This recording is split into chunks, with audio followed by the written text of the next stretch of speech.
Foul play not being ruled out in the drowning death of a woman in Nipigon in October. Good evening and thank you for joining us. Ontario Provincial Police have released an update regarding the recovery of a woman's body from the Nipigon harbour back in the fall. Police were first contacted on October 11th about a person in distress in the water at the Nipigon Marina. Officers were unable to locate the victim, so the OPP's emergency response and the underwater search and recovery teams were brought in. The body of a 34-year-old woman was recovered the next day. OPP now say that foul play can't be ruled out at this time and the investigation remains active. The family has requested that her name not be made public. Anyone with information is asked to contact OPP or Crime Stoppers.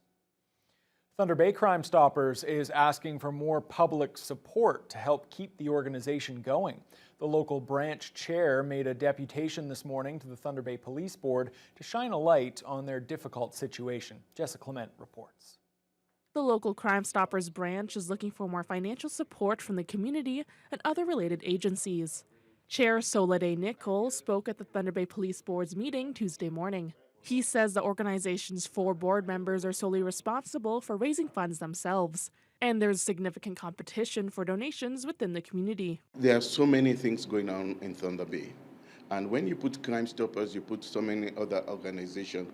People will prefer to support so many other organizations than Crime Stoppers. I don't know the reason, but we cannot sit back and relax. We have to forge ahead and make sure that we get the community to aware about Crime Stoppers. Thunder Bay Police Board Chair Karen Machado says there are some supports that the board could offer the organization. We do have what's called our special fund, and it's kind of proceeds from crime, that the police service gets. So we can allot money, and we do a lot for different things, and we report on that periodically.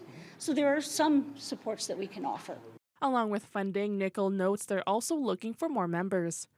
And he's hoping the community will come through for the organization. It will be very heartrending to see Crime Stoppers fade away in Thunder Bay or in the district. We don't want that to happen. So that's why we are trying our level best to do what we're supposed to do and see how best we can get a financial support. Also discussed at the police board meeting was a report detailing the current procedures for officers interacting with family members in cases of sudden deaths and other major investigations. The police force has heard complaints in recent years about how families are notified for updates in those investigations. So we ask those kind of questions, who is your point of contact? How many do you have? Those sort of things. And you've heard me mention about family dynamics have changed, right? We're split families now. We're families that are even together but don't communicate. How did they? And they let the family lead that on who is our point of contact. And in fairness, they can't communicate with 10, 20 people, right? Effectively, for sure. The board will be looking into what other police services do and what the best practices are. Machado noted that they still have significant work ahead before any potential changes can be considered. Jessica Clement, TBT News. Well, the Ontario party leaders hoping to be the next premier are back on the campaign trail after facing off in their final debate yesterday. CTV's Siobhan Morris brings us the latest from the provincial election.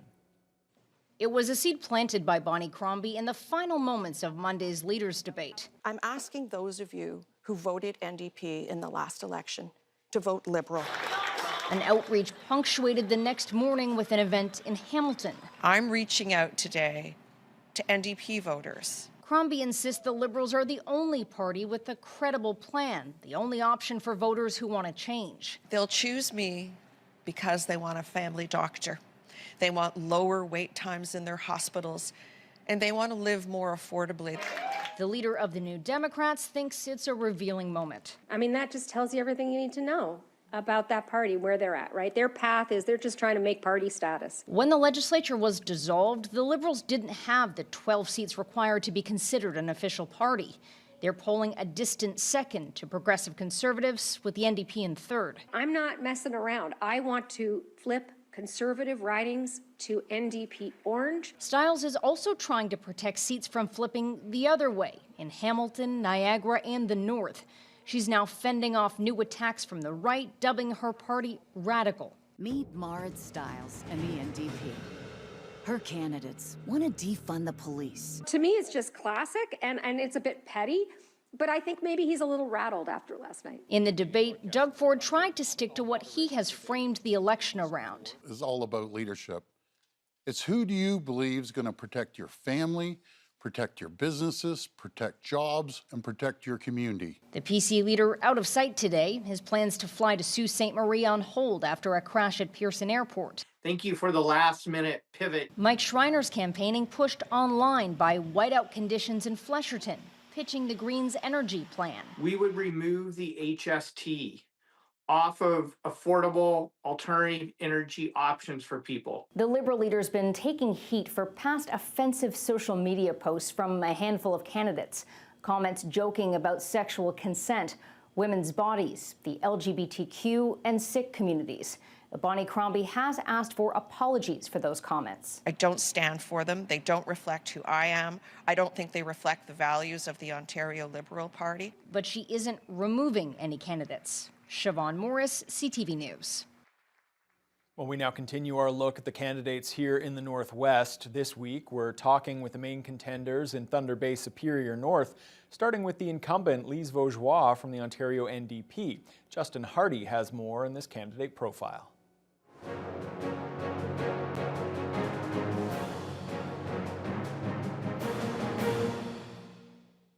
Originally elected in 2022 on her second foray into provincial politics, Lise Vaugeois claimed the Thunder Bay Superior North seat on behalf of the NDP after the retirement of former Liberal seat holder Michael Gravel. Vaugeois beat out PC candidate Peng Yu by exactly 800 votes. She explains why she decided to seek re-election. I think the North is easily overlooked in Southern Ontario, and I feel that I've been able to be a very strong voice.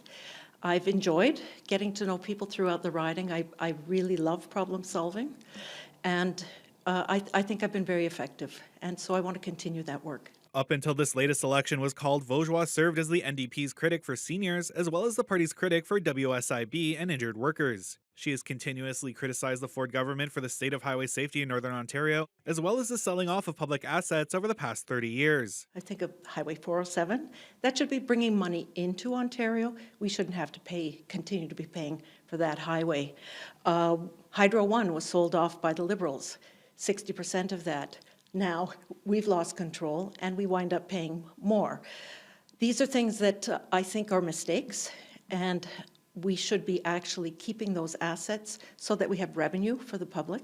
Vaugeois says what sets her apart from her opponents in Thunder Bay Superior North is that she brings a long view and an analytical view to Queen's Park, as well as the willingness to listen and to try to come to a shared understanding with those she may not agree with.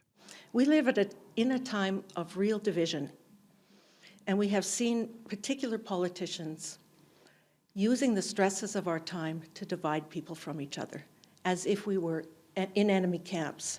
I think this is a huge mistake, and I hope that what I bring creates more possibility for us to be working together and solving our problems together.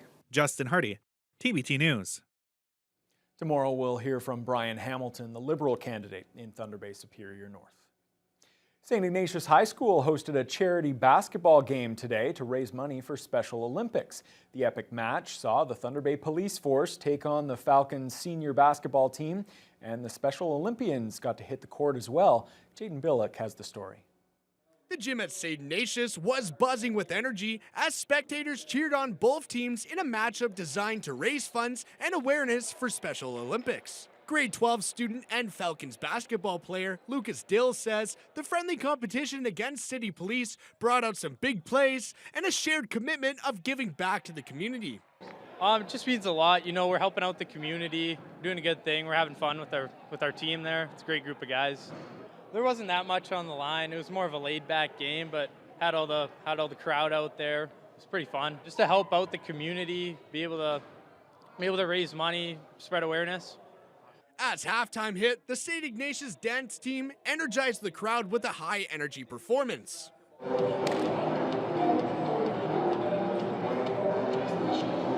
That was followed by the Special Olympic athletes taking to court for their chance to face off against the local police officers.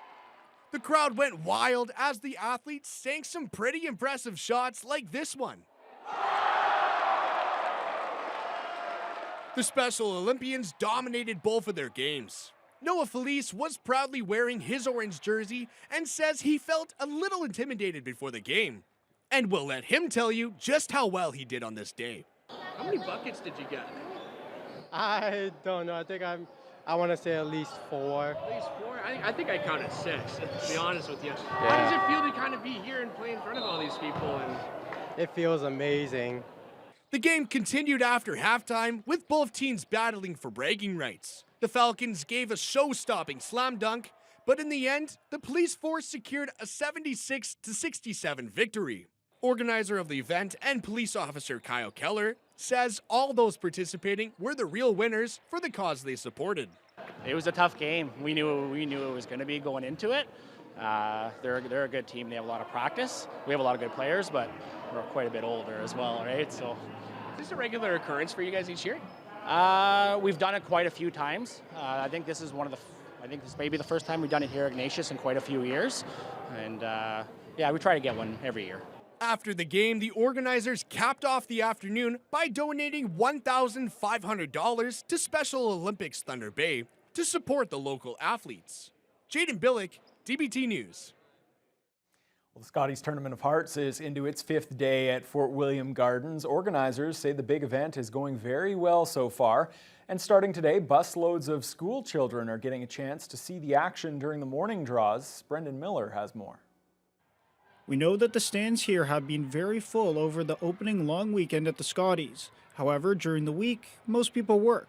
So, to help liven up the atmosphere at the Gardens, the tournament organizers have invited schools to bring students to come check it out and cheer on all of the competing teams.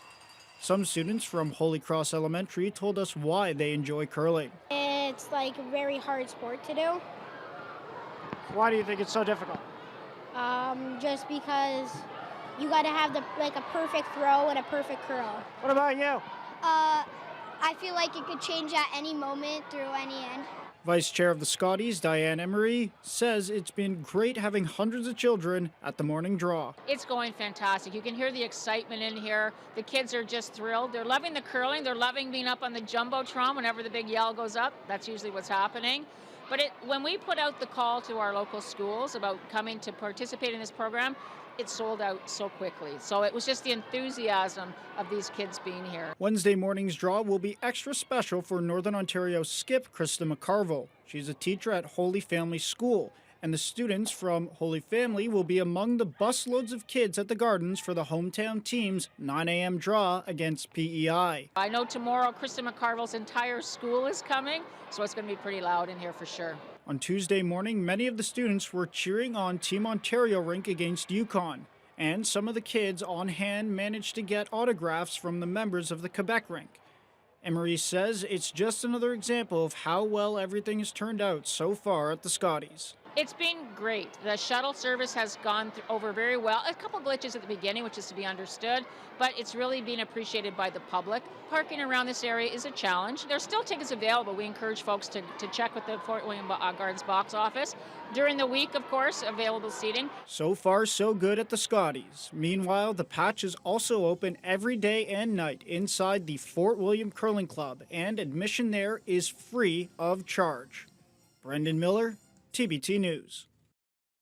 Well, things are going very well down at Fort William Gardens, Haley, and not that Thunder Bay needs an excuse to go and take in some great curling, but it kind of helps when the temperatures are so cold outside. You want to get into the rink to warm up a little bit. Yeah, absolutely. I think we need a reason to smile and cheer, that's for sure, because these temperatures are not it. Normally, I'm all about the positivity, but if you want to be a little crabby today, I'll let you, because I am too. With a high of -14, we are supposed to have highs of around -4 around this time of year, so ick. We don't like that. And with the wind chills making it feel 10 degrees colder than that most of the time, that just adds to it even more. It was a mostly cloudy day, so I can't even use the sunshine to help us out. We also saw drifting snow as winds from the west-northwest and the northwest got quite gusty at times.